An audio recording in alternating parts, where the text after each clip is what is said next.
20 വർഷത്തെ പക അത് വീട്ടിക്കൊണ്ടാണ് ഷാഫിയുടെ മണ്ണ് CPM-നോട് മറുപടി പറഞ്ഞത്. ഷാഫിക്ക് മർദ്ദനമേറ്റ പേരാമ്പ്രയിൽ ഇത്തവണ UDF തരംഗം തീർത്തുകൊണ്ടാണ് കണക്ക് ചോദിച്ചത്. 20 വർഷത്തിന് ശേഷം പഞ്ചായത്ത് UDF തിരിച്ചുപിടിച്ചു. ആകെയുള്ള 19 വാർഡിലേക്കായിരുന്നു മത്സരം. LDF കൺവീനർ TP രാമകൃഷ്ണൻ MLA-യുടെ നിയമസഭാ മണ്ഡലം കൂടിയാണ് പേരാമ്പ്ര എന്നതും ശ്രദ്ധേയമാണ്.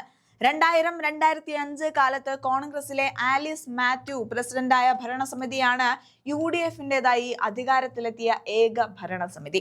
കഴിഞ്ഞ തവണ 19 സീറ്റ് ഉണ്ടായിരുന്ന പേരാമ്പ്ര പഞ്ചായത്തിൽ 9 സീറ്റിന്റെ ഭൂരിപക്ഷത്തോടെയാണ് CPM-ലെ VK പ്രമോദ് പ്രസിഡന്റായത്. അന്ന് 14 സീറ്റ് LDF-നും 5 സീറ്റ് UDF-നുമാണ് ലഭിച്ചത്. അതിന് തൊട്ടു മുൻപത്തെ ഭരണസമിതിയിൽ കല്ലോട് മേഖലയിൽ നിന്ന് BJP-ക്ക് ഒരു സീറ്റ് നേടാൻ കഴിഞ്ഞിരുന്നു. കഴിഞ്ഞ ഭരണസമിതിയിൽ BJP-യുടെ സാന്നിധ്യം ഉണ്ടായില്ല. ഇത്തവണ എല്ലാ വാർഡിലും BJP മത്സര രംഗത്തുണ്ട്. നഗരത്തിനൊപ്പം ഗ്രാമീണ മേഖലകൾക്കും തുല്യ പ്രാധാന്യമുള്ള പ്രദേശമാണ് ഇവിടം. 2 വാർഡുകൾ വിഭജനത്തിൽ കൂടിയുണ്ട്. അതനുസരിച്ച് ഉള്ള മാറ്റങ്ങൾ മറ്റു വാർഡുകളുടെ ഘടനയിലുമുണ്ട്.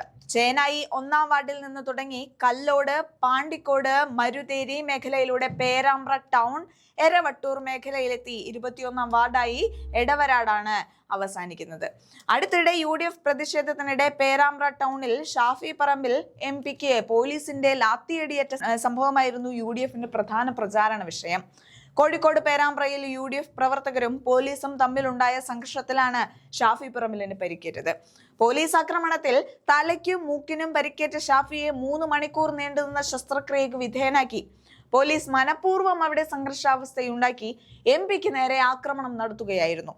സ്ഫോടക വസ്തു എറിഞ്ഞത് UDF നേതാക്കളാണെന്ന് പറഞ്ഞ് നേതാക്കളെ അറസ്റ്റും ചെയ്തിരുന്നു.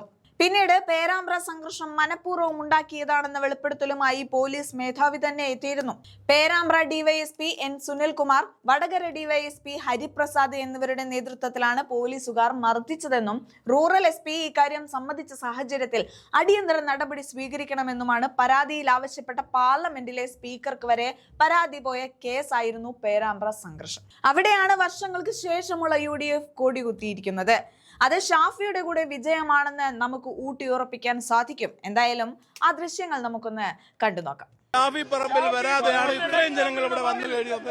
വ്യക്തമായ മറുപടി ഈ നാട്ടിലെ ജനാധിപത്യ വിശ്വാസികൾ കൊടുത്തിരിക്കുകയാണ്. ഷാഫിയുടെ രക്തം വീണ മണ്ണിൽ ജനാധിപത്യ വിശ്വാസികൾ ബാലറ്റിലൂടെ മറുപടി പറഞ്ഞിരിക്കുകയാണ്. ഈ വിജയം UDF-ന്റെ വിജയമാണ്.